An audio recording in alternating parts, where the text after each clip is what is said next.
बात करेंगे एक ऐसे देश की जो लैंडलॉक भी है और बफर जोन भी।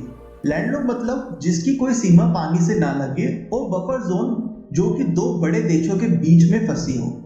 नेपाल जो एशिया में मौजूद एक छोटा सा मगर बहुत खूबसूरत सा देश है। नेपाल 1,47,180 वर्ग फीट में फैला हुआ दुनिया का 91 नंबर का और एशिया का 28वां सबसे बड़ा देश है। इसकी जनसंख्या 2,80,00,000 है, जो हमारे पंजाब राज्य के बराबर। इस देश की करेंसी नेपाली रुपया है, जो भारतीय मूल्य से 60 गुना कम है। यानी एक भारतीय रुपया 1 रुपये 60 पैसे नेपाली रुपए के बराबर है। क्या आपको पता है नेपाल भारत से 15 मिनट आगे है। यानी यहाँ दिन का 1 बज रहा होगा तो नेपाल में 1:15 बज रहा होगा। यहाँ का कंट्री कोड +977 है। नेपाल माता सीता का मायका और श्री राम का ससुराल भी है। यहाँ जनकपुर में माता सीता का एक विशाल मंदिर है।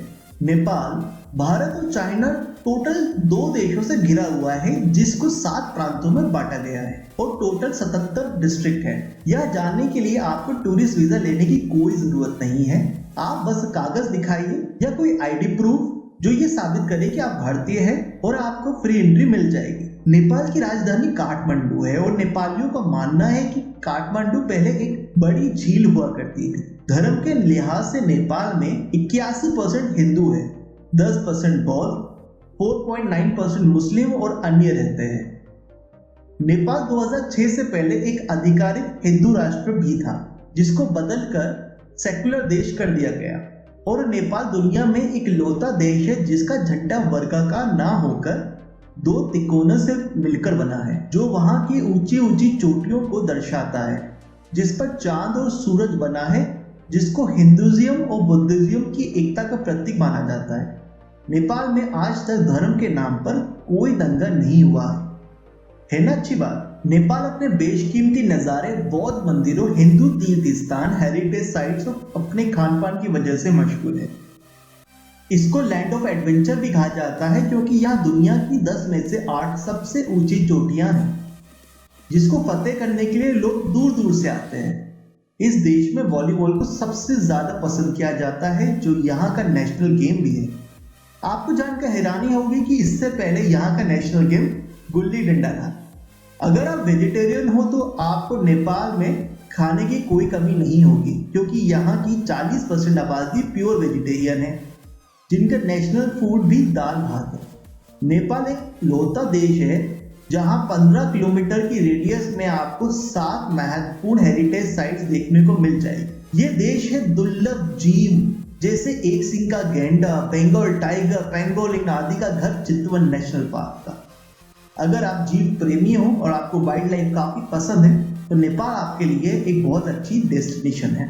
नेपाल का 25% जीडीपी वहां के टूरिज्म की वजह से आता है, लेकिन नेपाल में हर साल सिर्फ 12 लाख टूरिस्ट ही आते हैं, जिसमें से सबसे ज्यादा भारत और चाइना के ही होते हैं। नेपाल एक ऐसा देश है जो कभी किसी का गुलाम नहीं बना है, पर उसने एक बार अपने से बहुत बड़े देश के काफी हिस्से पर कब्जा कर लिया था, और नेपाल बाकी दुनिया से सालों आगे है। इन दोनों बातों के बारे में मैं आपको वीडियो के अंत में बताऊंगा, तो चैनल को सब्सक्राइब करना ना भूलें।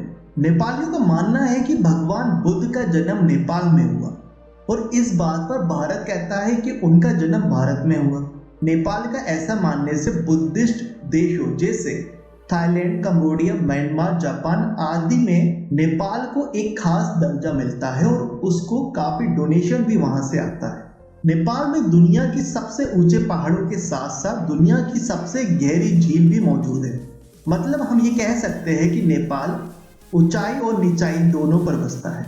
आपने कभी बर्फीले मानव येती या बिगफुट का नाम तो सुना होगा, हॉलीवुड मूवीज में काफी बताया जाता है। नेपाल के बर्फीले पहाड़ों पे ही उसका घर है, और काफी बार हिमालय के पहाड़ों से ही येती के देखे जाने की और उसके पद चिन्हों की खबरें आती रही है। दोस्तों, पोलो एक ऐसा गेम है जिसको घोड़े पे बैठकर खेला जाता है, मगर नेपाल में एलिफेंट पोलो मशहूर है, जिसको हाथी के ऊपर बैठकर खेला जाता है। नेपाल में फ्राइडे को हाफ डे और सैटरडे को छुट्टी होती है, लेकिन संडे को आपको ऑफिस जाना होता है। नेपाल एक लौता देश है जहाँ लिविंग गॉडेस कुमारी यानी छोटी लड़की को देवी बनाकर पूजा की जाती है। दोस्तों आपको ये जान के हैरत होगी कि शराब का सेवन नेपाल में कम है। लोग यहाँ शराब कम पसंद करते हैं, लेकिन नेपाल गंजड़ियों का स्वर्ग है। यहाँ गांजा और अफीम का सेवन आम बात है। एक गरीब देश और इंटरनेशनल मार्केट में नेपाली लड़कियों की भारी डिमांड होने की वजह से यहाँ की काफी लड़कियां वेश्यावृत्ति में हैं। आपको मात्र 500 रुपए में यहाँ लड़की एक रात के लिए मिल जाएगी। कई होटल्स तो एक्स्ट्रा सर्विस देने के लिए रूम के साथ साथ लड़की को फ्री कर रखे हैं। यहाँ के रेड लाइट एरिया को थमिल कहते हैं, जहाँ मनचले अपनी उम्मीदें पूरी और नाइट लाइफ का मजा लेने जाते हैं। पर यहाँ पे हो रहे स्कैम से सावधान रहना, वरना आप जाओगे राजा की तरह और लौटो के भिखारी की तरह। आप बोलो तो उसके ऊपर मैं अलग से वीडियो बना देता हूँ। नेपाल की बात हो लेकिन गुरखा की ना हो तो ये हो नहीं सकता। नेपाली गुरखा बहुत बहादुर होते हैं, इसलिए तो उनके बारे में कहा जाता है कि अगर कोई तुमसे बोले कि उसे मौत का डर नहीं है तो वो या तो झूठ बोल रहा है या फिर एक गुरखा है। नेपाल ने एक बार ब्रिटिश सरकार के समय भारत का कुछ हिस्सा ले लिया था, जिस पर 1814 में एंग्लो नेपाली जंग भी हुई थी।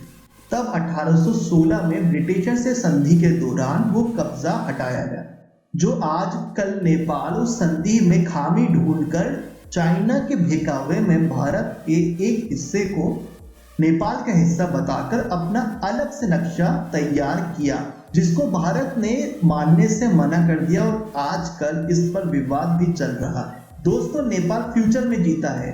अभी 2020 चल रहा है, लेकिन नेपाली कैलेंडर में 2077 चल रहा है। वो यूं कि नेपाल विक्रम संवत कैलेंडर को मानता है, जो कि आज के कैलेंडर से 56 साल 8 महीने आगे है।